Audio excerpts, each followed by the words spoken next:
In this video, I'm going to share with you my favorite Amarone pick and tell you what makes it so good and why you should try it. I'm Tony Margiotta, author of Hidden Gems of Italy.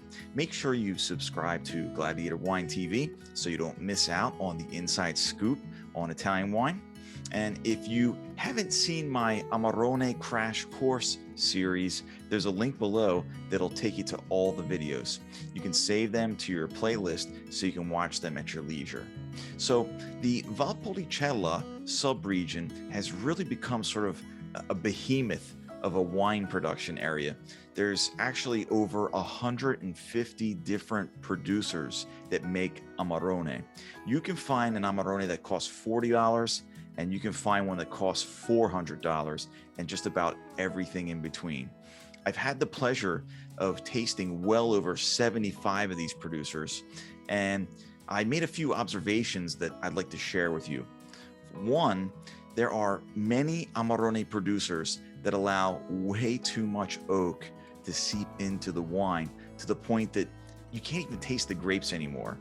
My personal opinion is that the producer is covering up something they don't want you to taste, and that could very well be just low quality grapes. Something to look out for.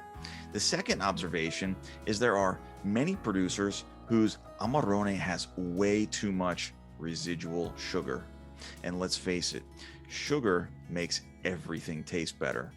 But for me, the sign of quality craftsmanship in an Amarone contains high concentration of fruit flavors, complex, different fruit flavors, but with very low levels of residual sugar.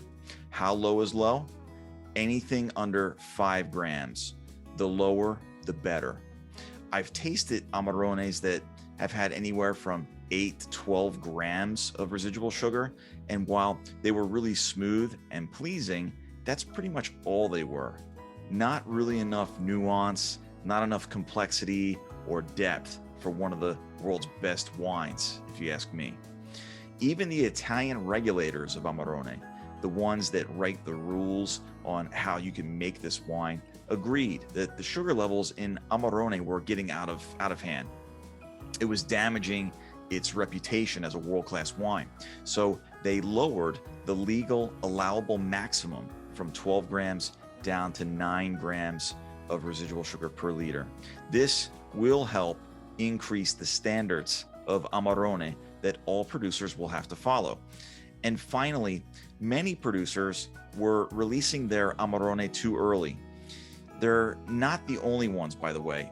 Many age-worthy and highly sought-after wines like Barolo or Brunello di Montalcino, they've been guilty of releasing their wines a bit too early instead of letting them age in their cellar to a point where the drinkability is close to its maximum. So that was the technical part. Now let's get into the story about how I discovered my top Amarone pick. So out of all the producers I tasted, the Ugolini family estate winery really stood out from the crowd for me. So here is the bottle. This is the Ugolini Valle Alta Amarone 2013. Let me tell you a little bit about the Ugolini family. Their small estate winery was an idea that a man named Giambattista, who is the oldest of the 3 siblings of the family, basically after the death of his father, he was forced to think about the future of his family's vineyards. He worked abroad for many years, saving every penny so he could bring his savings back to his family's estate, and he began investing in the surrounding terrains in the Fumane Valley in the Valpolicella. While his father was living, the family was predominantly a grape farmer and sold grapes to the nearby big house wineries. But Giambattista knew his family's land was particularly rich and full of great potential, so he wanted to vinify his own wine with the family name. Today, the estate is about 22 hectares, with each vineyard representing a single cru, which I'd say is one of the estate's truly most important differentiators in the region. They also have olive trees. They have this beautiful antique courtyard, along with a tasting room that was converted from a 19th century Austrian prison, all made of stone. It's a beautiful structure. They also have a bed and breakfast.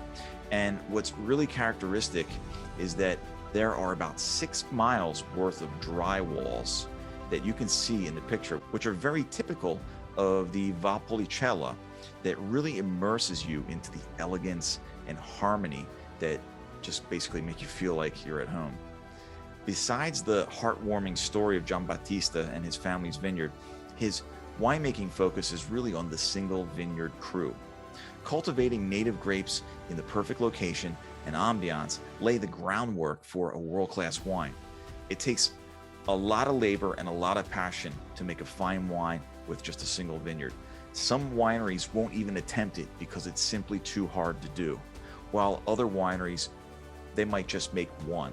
The Ugolini estate makes 5 different single cru wines in the Valpolicella, including this Amarone right here. If wine tasting is like travel without transportation, then the single vineyard cru is like traveling first class. Valle Alta is the name of the single vineyard from which this wine comes from. Valle Alta means high valley, and as you can see in the photo, it's the perfect name. The farming practices are organic and sustainable. No chemicals allowed in the vineyard whatsoever. Giambattista prides himself on cultivating an ecosystem that is both clean and healthy.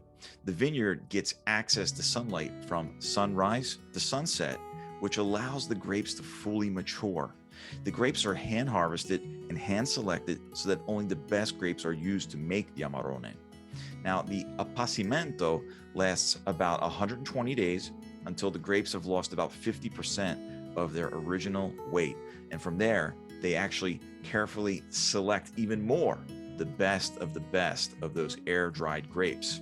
Their goal is to make the highest quality and maximum expression of this grand wine, so only the best of the best grapes can be a part of that mission, and you will taste the difference.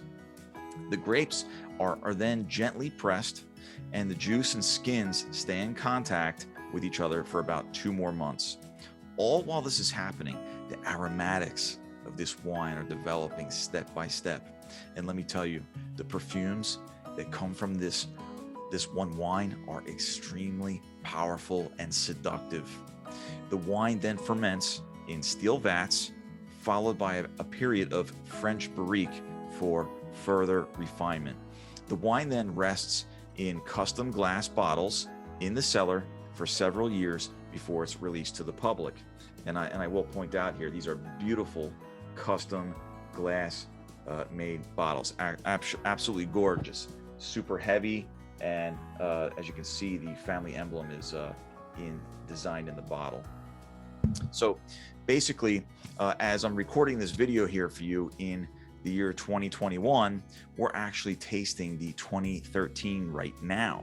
So we're looking at almost 8 years. And I purchased the bottle in 2020. So it was released 7 years after the harvest. We're talking about 7 years of aging before it's released to the public. Now, that will, of course, depend on the vintage from year to year and also availability. But it's fair to say that the Ugolini family will not release the wine until it's ready for drinking.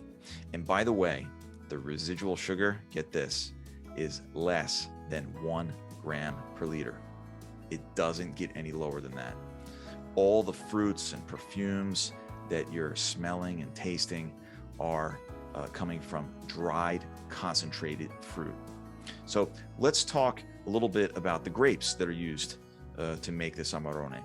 Corvina is the dominant grape, but there are actually 2 types of Corvina that they use to make the Valle Alta Amarone. One is called Corvina Gentile, and the other is Corvina Grossa, followed by Rondinella and Oceletta, which adds richness and structure to give this wine layer upon layer of fruits, rose petals, spices, and savory earth tones. 18,000 bottles are handcrafted annually, and each bottle is individually numbered. This bottle that I'm holding here is bottle number 11,023 out of 18,000. And as you can see, the bottle has been custom made with the family emblem etched into the glass to remind us of the precise attention to detail has been taken into account, from vine to wine to glass, that protects it. All grapes are hand harvested, hand selected, so that less intervention is needed in the cellar, and you get a world-class wine made with the highest standards. Like I said, organic and sustainable farming practices to ensure a clean wine. The Valle Alta is a single cru vineyard located, I might add, 850 feet above sea level, one of the highest vineyards that produce Amarone above sea level. So the elevation, the sun exposure, and temperature variations all contribute to maximum grape quality, maximum complexity, aromatics, depth, and expression. This Amarone can age 25 to 30 years. And while it can easily go the long haul, the tasting experience at 8 years is nothing short of extraordinary. I recommend you decant this wine at least 2 hours before drinking. The wine takes a lot of time to open up. Over the course of a fine dinner, the Valle Alta Amarone will continue to open and reveal aromas and flavors that were hidden at the beginning. This wine will tell you stories, and it has a lot to say. There aren't enough words to describe exactly what this wine tastes like, because from sip to sip and from minute to minute, the wine changes. What I can tell you is this: it's full-bodied but not heavy. It's powerful but graceful. It's fruit-forward but not sugary. There's floral notes and spices, and there's a beginning, a middle, and an end to every single sip. The finish will leave you with an unforgettable mark in your memory. If you're new to Amarone, this wine will instantly spoil you. If you're not new to Amarone, this wine will also spoil you. To place an order, all you have to do is click on the link in the description below, and it can be shipped straight to your home. Don't miss out on a memorable wine experience that will last long after the finish. I'm Tony Margiotta. Make sure you subscribe to Gladiator Wine TV, and I will see you in the next video. Ciao.